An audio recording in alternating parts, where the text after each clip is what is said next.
Hi friends, కాకరకాయ మనకందరికీ తెలుసు. మరి ఆ జాతికి చెందినటువంటి ఇంకొక వెజిటబుల్ కాకరకాయ. కాకరకాయని ఎలా పండిస్తారు? కాకరకాయ ఎన్ని నెలలకి మన దగ్గరకొస్తుంది? దాన్ని ఏ విధంగా ఫార్మ్ చేస్తారు? అంటే వ్యవసాయాన్ని అగ్రికల్చర్ కల్టివేట్ చేస్తారన్న విషయాన్ని ఈ వీడియో ద్వారా మీకు చూపించే ప్రయత్నం చేస్తాను.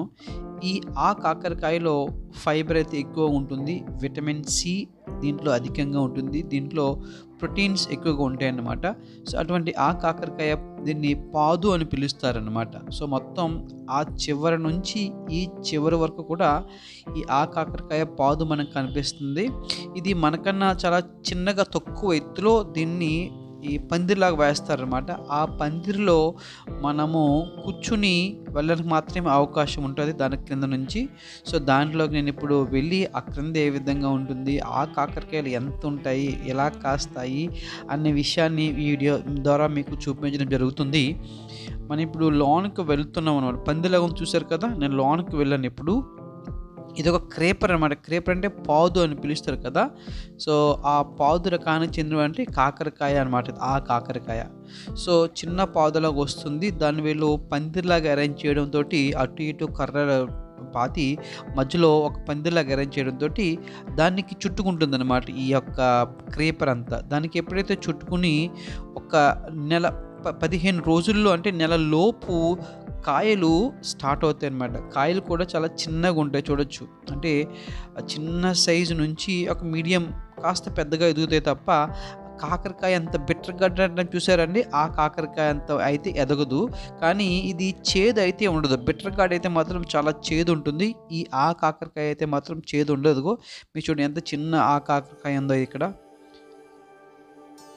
సో మీకు కనిపిస్తుంది ఇక్కడ.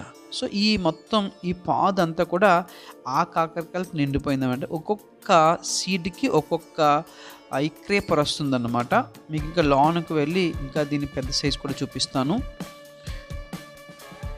సో ఇది కాకినాడ దగ్గరలో నుండి కొడవలైన గ్రామం వెళ్ళే రోడ్లో కనిపిస్తుందన్నమాట. ధర్మవరం అనే ప్లేస్ ఉంటుంది. అక్కడ ఎక్కువగా కల్టివేషన్ చేస్తున్నారు. ఇది ఎక్కువగా రైనీ సీజన్లో బాగా పండుతుంది. ఎందుకంటే దీనికి నీరు చాలా అవసరం కాబట్టి నీటిగా ఎక్కువగా అవసరం కాబట్టి ఇదిగో కాస్త స్టేజ్ వచ్చినప్పటికి ఇదిగో ఈ రెడ్ కలర్లో చూసారా, మనకు కనిపిస్తుంది చూసారా, రెడ్ కలర్గా ఫామ్ అయిపోతుంది. అంటే ఆ లోపుగానే రైతులు దీన్ని కట్ చేసి మార్కెట్కి ఎక్స్పోర్ట్ చేస్తారన్నమాట. సో మీకు కనిపిస్తుంది పింక్ కలర్లో కనిపిస్తుంది, రెడ్ కలర్లో, ఆరెంజ్ కలర్లో కనిపిస్తుంది క్లియర్గా. మీకు ఇంకా క్లియర్గా జూమ్ చేస్తాను. సో దీంట్లో సీడ్స్ చాలా ఉంటాయి అన్నమాట. మనము దీన్ని కట్ చేసుకుని కర్రీ చేసేటప్పుడు దీన్ని పైన ఉన్నటువంటి దాన్ని మనం యూస్ చేస్తాం తప్ప ఈ సీడ్స్ని యూజ్ చేయము. దాన్ని ఎక్కువగా మటన్ కర్రీలో దీన్ని ఎక్కువ యూస్ చేస్తారు. కాకరకాయ మటన్ చాలా ఎక్సలెంట్గా ఉంటుంది టేస్ట్ అనమాట. ఇది కాకరకాయ పండిపోయి ఇంకా దాన్ని కర్రీకి ఉపయోగపడదు అనమాట. ఇది అటువంటి కాకరకాయ నెక్స్ట్ స్టేజ్ అనమాట. ఇది ఈ సీడ్ నుంచి మళ్ళీ ఇంకొక క్రేపర్ ఇంకో మొక్క వస్తుంది అనమాట. చూడండి కాకరకాయ లోన సీడ్స్ ఎన్ని సీడ్స్ ఉన్నాయంటే ఒక 5 సీడ్స్ కనిపిస్తున్నాయి. చూడండి 5 సీడ్స్ 5 మొక్కలు వస్తాయన్నమాట. 5 క్రీపర్గా వస్తాయి అన్నమాట. సో రైతులు వీటిని తింటారు కూడా. అంటే తినమంటే ఆ సీడ్స్ని మాత్రమే తింటారన్నమాట. ఎందుకంటే ఆ సీడ్స్ చాలా స్వీట్గా ఉంటాయంట. సో రైతు చెప్పారు. నేను టేస్ట్ చూశాను కూడా. దాంట్లో ఉండేటువంటి సీడ్ని తీసి తినటంలో చేశాను. సో తింటే ఏమైందంటే ఆ రెడ్ కలర్లో ఉన్నటువంటి లేయర్ మాత్రమే స్వీట్గా ఉంది. సో ఆటోమేటిక్గా ఆ సీడ్ మళ్ళీ నేను అక్కడే వదిలేశాను. కాబట్టి ఇవి కాకరకాయ ముగ్గుపోయిన తర్వాత తింటా కూడా ఉపయోగపడుతుంది అనేసి రైతు చెప్పారు. రైతు తినడం అంటే ఎక్కువగా తినడం కాదు, కొద్దిగా మాత్రమే. సో నేను టేస్ట్ అయితే చూశాను, బాగుంది, స్వీట్గా ఉందన్నమాట. సో నేను అక్కడ అది వేసాను. సో కొన్ని రోజులకి మళ్ళీ అక్కడ నుంచి ఇంకొక మొక్క వస్తుంది అనమాట. మీకు కాకరకాయ మొక్క పాదు చూపిస్తుంది. ఒక విత్తనం నుంచి విత్తనం నుంచి ఈ మొక్క వస్తుంది అనమాట. చూసారు కదా, ఆ ఒక్క మొక్క అంటే ఒక్క విత్తనం నుంచి ఒక మొక్క, ఆ మొక్క నుంచి రకరకాల క్రేపర్స్ తయారయ్యి ఎన్ని కాకరకాయలు పండుతున్నాయో మీరు చూడొచ్చు అన్నమాట. సో ఇది చాలా ఖరీదే. మార్కెట్లో పావు కేజీ వచ్చి 50 రూపీస్ అలాగ ఉంటుందన్నమాట ఈ కాకరకాయ. అదిగో చూసారు కదా, ఒక చిన్న పాదుకి అంటే ఒక్క విత్తనంకి ఎన్ని కాకరకాయలు వచ్చినాయో మనకి. సో ఈ విధంగా ఈ కాకరకాయలు అనేది రైతులు ఈ వర్షాకాలంలో ఎక్కువ పండిస్తారన్నమాట. దీనికి సాయిల్ కూడా బ్లాక్ సాయిల్ అనేది చాలా యూస్ఫుల్గా ఉంటుందన్నమాట ఎక్కువగా. సో మనం ఇంకా ఆ చివరికి వెళ్ళే ప్రయత్నం చేస్తాను. ఇదిగో ఇది కూడా కాకరకాయ. ఇదంతా కూడా మొత్తం మీద చాలా ఎకరాల భూమిని ఈ సీజన్ అంటే వర్షాకాలంలో రైతులు కాకరకాయ పండించడానికి ఉపయోగిస్తున్నారు. సో ఎక్కువగా ఇది వర్షాకాలంలో మాత్రమే ఈ కాకరకాయ అనేది అవైలబుల్గా ఉంటుంది. ఇదిగో ఈ చిన్న పువ్వు ఉంది చూసారు కదండి, ఆ పువ్వు నుంచే ఈ కాకరకాయ వస్తుందన్నమాట. గాలిలోనే పాలినేషన్ జరుగుతుంది, లేదా హనీ బీస్ ద్వారా పాలినేషన్ జరుగుతుంది. పరాగ సంపర్కం అని పిలుస్తారు తెలుగులో. సో ఈ పాలినేషన్ అయిన తర్వాత ఆ ఫ్లవర్ నుంచి అదిగో ఆ ఫ్లవర్ నుంచి చిన్న చిన్నగా ఫ్లవర్స్ కనిపిస్తుంది చూసారు కదా మీకు. చూడొచ్చు అక్కడ, మీకు జూమ్ చేసి చూపిస్తాను మీకు నేను. అది ఆ ఫ్లవర్ నుంచి ఇదిగో ఈ విధంగా వస్తుందన్నమాట ఆ కాకరకాయ.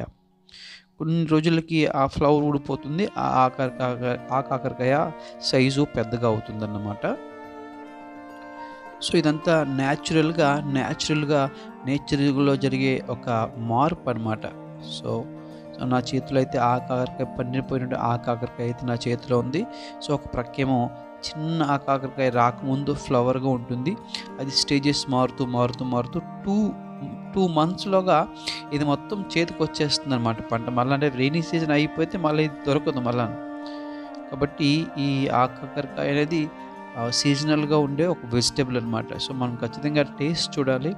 ఇది బిట్టర్ గార్డ్ కన్నా డిఫరెంట్గా ఉంటుంది. బిట్టర్ గార్డ్ అయితే చాలా చేదుగా ఉంటుంది. సో మొత్తం కనిపిస్తున్న చుట్టుపక్కల ప్రాంతం అంతా కూడా ఇదిగో ఈ బిట్టర్ గార్డ్ కాదు ఏంటిది కాకరకాయని పండిస్తున్నటువంటి పంట పొలాలన్నమాట ఇవన్నీ కూడాను. మీకు కనిపిస్తుంది కాకరకాయ అంతే సైజు ఉంటుంది, అంతమించి పెద్ద సైజు ఉండదు. సో దీనికి పెస్టిసైడ్స్ వేస్తారు, అలాగే ఫెర్టిలైజర్స్ వేస్తారు, కెమికల్స్ స్ప్రే చేస్తారు. ఇవన్నీ చేయకపోతే పంట సరిగా చేతికి రాదు.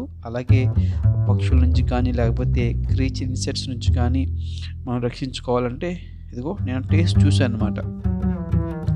కాకరకాయ లో ఉన్న సీడ్ టేస్ట్ చూస్తే సీడ్కి పైన ఒక లేయర్ ఉంటుంది అన్నమాట రెడ్ కలర్లో. అది మాత్రమే తినడాలు. ఈ సీడ్ నవ్వడానికి మంచిది కాదు అని రైతులు చెప్పడం జరిగింది.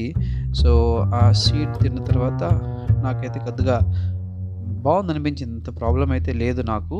సో అదిగో సో మొత్తం మీకు కనిపిస్తున్నంత కూడా ఈ కాకరకాయ కల్టివేట్ చేసే భూమి అన్నమాట. సో ఈ విధంగా ఒక తెలియని విషయాన్ని విద్యార్థులకు అందించడం జరుగుతుంది. కాబట్టి రేపొద్దున భవిష్యత్తులో ఒక శాస్త్రవేత్తలుగా వ్యవసాయ రంగంలో మీరు స్థిరపడాలి అనుకున్న వారికి ఇటువంటి వీడియోస్ మంచి మోటివేషనల్గా ఉంటుందని నా ఉద్దేశం.